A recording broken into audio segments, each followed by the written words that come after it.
بسم اللہ الرحمن الرحیم۔ جب حضرت آدم علیہ السلام کو جنت سے نکالا گیا اور زمین پر اتارا گیا، اس پر پہلی روایت یہ ہے کہ حضرت آدم علیہ السلام جنت سے نکلنے لگے تو انہوں نے حجر اسود کو اٹھا لیا۔ حجر اسود کو بطور موڑا یعنی بیٹھنے کے لیے ایک سیٹ کے طور پر بغل میں لے لیا گیا اور زمین پر اتار دیے گئے۔ دوسری روایت میں یہ ہے کہ جس رات حضرت آدم علیہ السلام کو زمین پر اتارا گیا تو اس رات کو حضرت آدم علیہ السلام بڑی وحشت محسوس کر رہے تھے۔ وہ بہت مایوس اور پوری دنیا میں اکیلے رات کو بیٹھے تھے۔ ان پر بہت مایوسی اور وحشت طاری تھی۔ اسی رات اللہ تعالیٰ نے جنت کے دو جواہر یعنی ایک حجر اسود اور دوسرا مقام ابراہیم، یہ دونوں پتھر بھی آدم علیہ السلام کے ساتھ اتار دیے گئے۔ جب صبح ہوئی تو آدم علیہ السلام نے یہ دونوں پتھر اپنے پاس پڑے ہوئے دیکھے۔ ان دونوں پتھروں کو دیکھ کر کہنے لگے، یہ تو جنت کے میرے ساتھی ہیں۔ آپ علیہ السلام ان دونوں جنت کے جواہرات کو لے کر سینے سے لگا کر بغل گیر ہو گئے اور اس سے تسکین حاصل کرنے لگے کہ یہ جنت کا سامان میرے ساتھ آ گیا ہے۔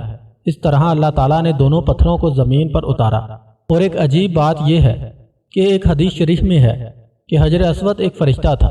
جب آدم علیہ السلام کو جنت میں اللہ تعالیٰ نے آباد کیا، ایک فرشتے کی نگرانی لگا دی تھی کہ آدم علیہ السلام کی نگرانی کرے کہ وہ تمام کے تمام جنتی ان کے لیے مباح ہے، لیکن اس میں جو ایک درخت ہے، اس درخت کے پھل کو کھانے سے منع کیا گیا۔ فرشتے سے کہا گیا کہ تم اس کی نگرانی کرو کہ آدم علیہ السلام اس درخت کا پھل نہ کھائیں۔ یہ فرشتہ آدم علیہ السلام کی نگرانی کرتا رہا اور آدم علیہ السلام بھی محتاط رہے اور جنت کے اندر وقت گزرتا رہا۔ پھر اللہ تعالیٰ نے اس فرشتے کو آدم علیہ السلام سے اوجھل کر دیا۔ جب آدم علیہ السلام کو پھل کھانے کا موقع ملا تو انہوں نے آگے بڑھ کر اس پھل کو کھا لیا۔ جیسے ہی پھل کھایا تو اللہ تعالیٰ کے ہاں خاص قسم کا غضب نازل ہوا کہ آپ علیہ السلام کو یہ پھل کھانے سے منع کیا گیا تھا، پھر کیوں کھایا؟ اسی ہیبت و دبدبے کے عالم میں اللہ تعالیٰ نے اس فرشتے کی طرف دیکھا۔ جب اس ہیبت کے عالم میں اللہ تعالیٰ نے اس فرشتے کو دیکھا تو فرشتہ خوف سے پتھر بن گیا۔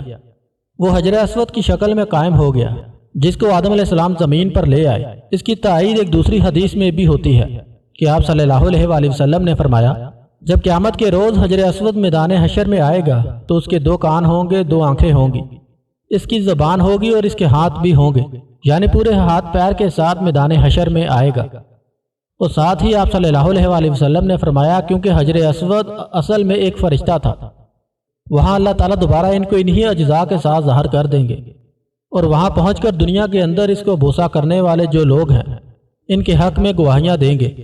اس سے ثابت ہوا کہ حجر اسود ایک فرشتہ ہے۔ دنیا میں جو لوگ اس کو بوسہ دیتے ہیں وہ تختی پر نوٹ ہو جاتا ہے کہ اس آدمی نے مجھے بوسہ دیا، اس کے گناہ معاف کر دیے گئے ہیں۔ وہ روز قیامت اس کی گواہی دے گا۔ دنیا میں ایک بڑے محدث گزرے ہیں، وہ یہ کہتے ہیں، میں مکہ کے اندر حرم میں حجر اسود کے قریب کعبے کے قریب کافی عرصے تک رہا ہوں تو میں نے ایک مرتبہ عجیب منظر دیکھا کہ حجر اسود وہاں سے نکلا، اس کے دونوں ہاتھ، دونوں پیر، کان اور پوری ایک انسانی شکل میں تھے اور کافی دور تک ٹہلتا رہا اور دوبارہ وہ اسی جگہ پر پتھر بن کر قائم ہو گیا۔ حدیث شریف میں ہے کہ جب کوئی حجر اسود کو حج یا عمرہ کرنے کے دوران بوسہ دیتا ہے تو وہ حقیقت میں اللہ تعالیٰ سے مصافحہ کرتا ہے، تو اس پر اللہ تعالیٰ اس بندے کے سارے گناہوں کو معاف کر دیتا ہے۔ جو بھی حجر اسود کو بوسہ دیتا ہے تو حجر اسود اس کو نوٹ کر لیتا ہے۔ اللہ تعالیٰ سے دعا ہے کہ اے ہمارے رب، ہمیں بھی خانہ کعبہ کی زیارت اور حجر اسود کو بوسہ دینے کی سعادت نصیب فرما دے۔ آمین۔ اللہ حافظ۔